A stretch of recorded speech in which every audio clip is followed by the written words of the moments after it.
दोस्तों, आज मैं आपको किशोर दा के एक ऐसे कारनामे के बारे में बताऊंगी जिसे सुनकर आप दंग रह जाएंगे और आप कहने पे मजबूर हो जाएंगे कि ऐसा कारनामा सिर्फ किशोर कुमार ही कर सकते हैं। ऐसा करना और किसी के बस की बात नहीं है। ये किस्सा जुड़ा है R.D. बर्मन और किशोर कुमार से, जो फिल्म आपकी कसम के दौरान हुई एक घटना पे आधारित है। फिल्म आपकी कसम 1974 में रिलीज हुई थी और इस फिल्म में मुख्य कलाकार थे राजेश खन्ना, संजीव कपूर और मुमताज। इस फिल्म में टोटल 6 गाने थे जिनको किशोर दा और लता जी ने गाया था। इस फिल्म में संगीत दिया था R.D. बर्मन ने और गीत लिखे थे आनंद बख्शी ने।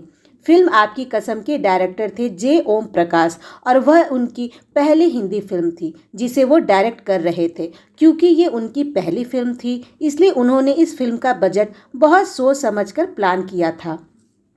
इस फिल्म के एक खास गाने की रिकॉर्डिंग का जायजा लेने जब जे ओम प्रकाश स्टूडियो पहुंचे तो उन्होंने देखा कि स्टूडियो के अंदर भारी भीड़ उमड़ी हुई है।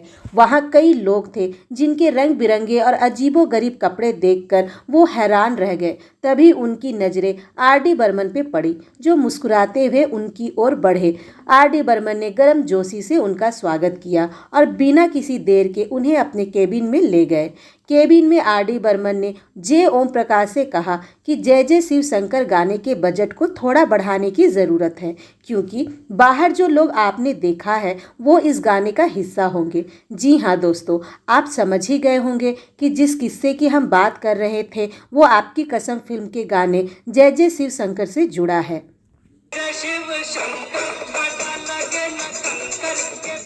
बजट बढ़ाने की बात सुनकर जे ओम प्रकाश ने R.D. बर्मन से कहा, क्या तुम पागल हो पंचम? उन्होंने हैरानी और चिंता के मिले जुले स्वर में कहा, बजट लगभग 2 गुना हो जाएगा। लेकिन R.D. बर्मन ने जे ओम प्रकाश को भरोसा दिलाया कि आप चिंता मत करो, ये गाना बहुत बड़ा हिट होगा। और बहुत समझाने के बाद जे ओम प्रकाश मान गए और फिर इस गाने के बजट को उन्होंने 50,000 कर दिया। और जाते जाते उन्होंने R.D. बर्मन को ताना मारते हुए कहा कि क्या यार, 50,000 खर्च करवा दिए। आखिरकार फाइनल रिकॉर्डिंग का दिन आया। स्टूडियो में एक अलग ही रौनक थी। जैसे ही दरवाज़ा खुला कि किशोर दा और लता मंगेशकर की आवाज़ें गूंज उठी। दोनों अपनी चमकदार मुस्कान के साथ अंदर दाखिल हुए। रिकॉर्डिंग शुरू होने से पहले का माहौल थोड़ा आरामदायक था। निर्देशक ने सबको चाय पीने का न्योता दिया।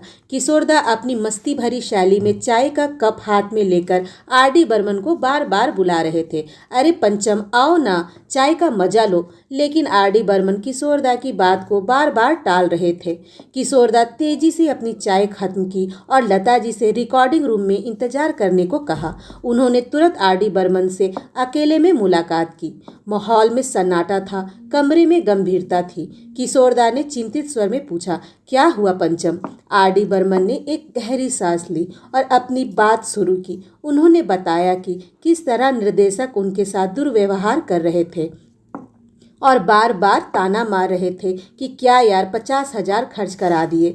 किशोर दा ने उनकी बात ध्यान से सुनी और उनकी परेशानी को समझा। वो जानते थे कि यह केवल संगीत का सवाल नहीं था, बल्कि उनकी दोस्त की प्रतिष्ठा और आत्मसम्मान का भी मुद्दा था। किशोर दा ने मुस्कुराते हुए कहा, कोई बात नहीं पंचम, उन्हें जाने दो, चलो हम रिकॉर्डिंग शुरू करते हैं। उनकी मुस्कान में आत्मविश्वास और समर्थन की झलक थी, जो R.D. बर्मन के चेहरे पर भी सुकून ले आई। फिर जय जय शिव शंकर गाने की फाइनल रिकॉर्डिंग शुरू हुई। स्टूडियो में एक अलग ही ऊर्जा थी। संगीत और गायकी का तालमेल बेमिसाल था। किशोर दा और लता जी ने अपनी आवाज़ों से गाने में जान डाल दी थी। जैसे ही गाना अपने अंतिम चरण में पहुंचा, किशोर दा ने अचानक गाने में कुछ नया जोड़ दिया। उनकी आवाज़ गूंज उठी, अरे बजाओ बजाओ, ईमानदारी से बजाओ, 50,000 खर्चा कर दिए।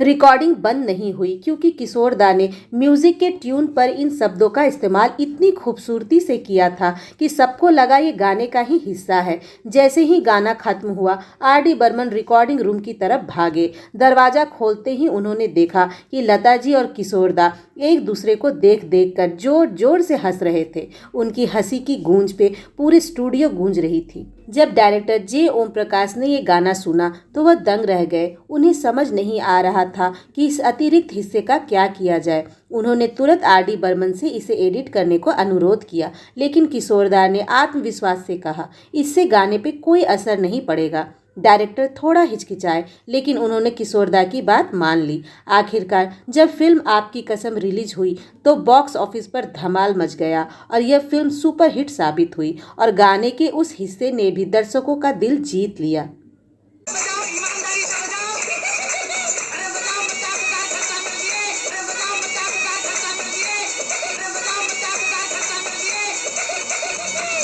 दोस्तों, कमेंट करके ज़रूर बताइएगा कि किशोरदा से जुड़ा ये किस्सा आपको कैसा लगा। अगर आपको मेरी ये प्रस्तुति पसंद आई हो तो वीडियो को लाइक, शेयर और अगर आप चैनल पर नए हैं तो इस चैनल को सब्सक्राइब करके मेरे इस प्यारे से परिवार का हिस्सा ज़रूर बन जाइएगा, ताकि आगे भी मैं आप लोगों तक ऐसी ही अच्छी अच्छी वीडियोज़ लाती रहूँ। तब तक के लिए अपना और अपनों का ख्याल रखना और हमेशा मुस्कुराते रहना। धन्यवाद।